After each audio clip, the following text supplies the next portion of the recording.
There is only one true God above all. In the ancient world, gods filled every mountain, river, and storm. But then came a radical idea that there was only one divine being above all creation. This idea would transform civilizations, inspire prophets, and ignite conflicts that shaped the destiny of humanity. Faith Through Time, Episode 4, The Birth of Monotheism, One God Above All. In the ancient world, gods filled every mountain, river, and storm. But then came a radical idea that there was only one divine being above all creation. This idea would transform civilizations, inspire prophets, and ignite conflicts that shaped the destiny of humanity. Prologue. The world before one. Before the rise of monotheism, the world was alive with countless gods. Every storm was a whisper from a divine hand, every harvest a blessing from an unseen spirit. Humanity, surrounded by the unpredictable rhythms of nature, sought to explain its mysteries through a vast pantheon of deities. Egypt had Ra, Osiris, and Isis. Mesopotamia worshipped Anu, Enlil, and Inanna. Greece and Rome teemed with gods of love, war, and wisdom. Each tribe, each city, each mountain valley had its own sacred protectors. But within this colorful chaos, a question lingered. If all things come from one source, could there not be just one God behind them all? That question would change the course of history. Akhenaten and the Sun of Truth.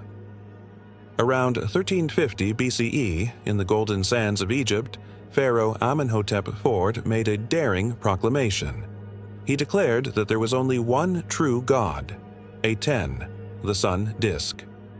Casting aside the mighty Amun and the ancient priesthoods, he renamed himself Akhenaten, meaning he who is beneficial to Aten.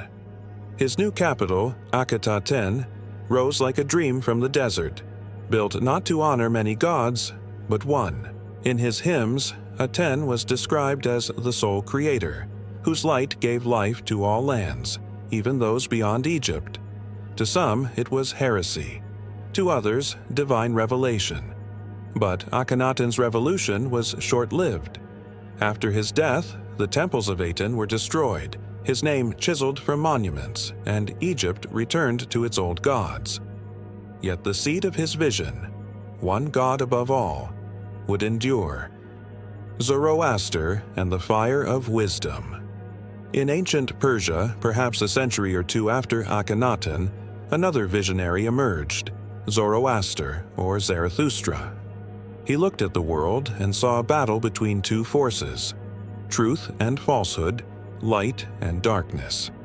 He called the Supreme Being Ahura Mazda, the Lord of Wisdom. Beneath him, lesser spirits contended, but all creation ultimately stemmed from one divine source.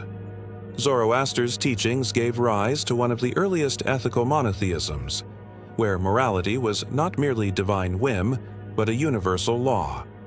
Truth, justice, and good thoughts became the weapons of the faithful. The sacred fire symbolizing Ahura Mazda's eternal light burned in temples for millennia, and echoes of Zoroastrian thought would later influence Judaism, Christianity, and Islam. The Hebrews and the covenant of one far to the west, in the rugged hills of Canaan, a small tribe carried an idea that would redefine human faith. The Hebrews told of Abraham, a man who heard the voice of one God calling him from among the idols of his father's house. This God, unlike the tribal deities around him, demanded loyalty, not sacrifice, faith, not flattery. Over centuries, the Hebrews forged a covenant, a sacred bond, with their God, Yahweh. They saw him not as a force of nature, but as a moral being, a judge of nations.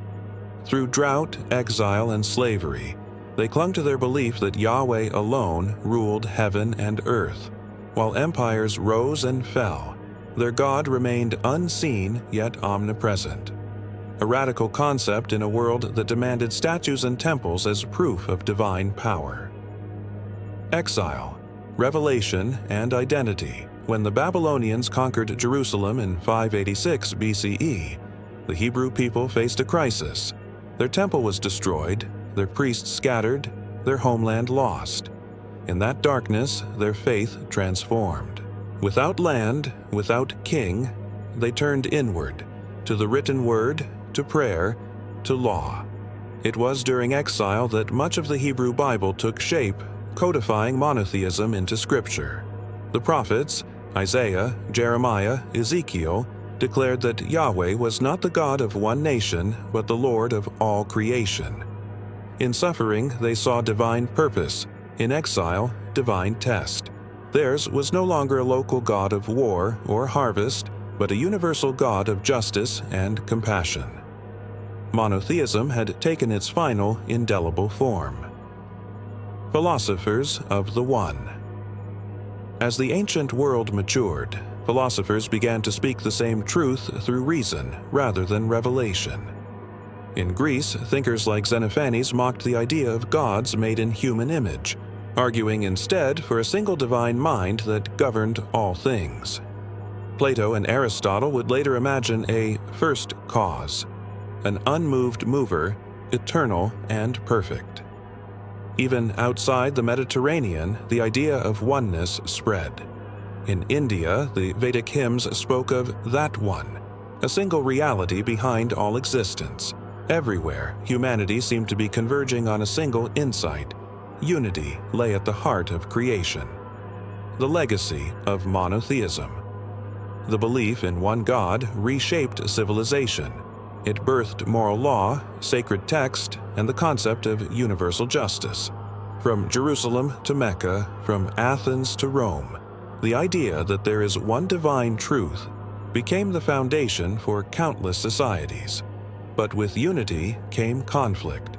For to claim one God is also to claim one truth, and history would bleed for it. Yet even amid those struggles, monotheism gave humanity something extraordinary, a shared sense of purpose. It taught that every life mattered, that morality was not tribal but universal, that meaning flowed from a higher order. It is an idea that still burns, like Zoroaster's eternal fire, across the ages.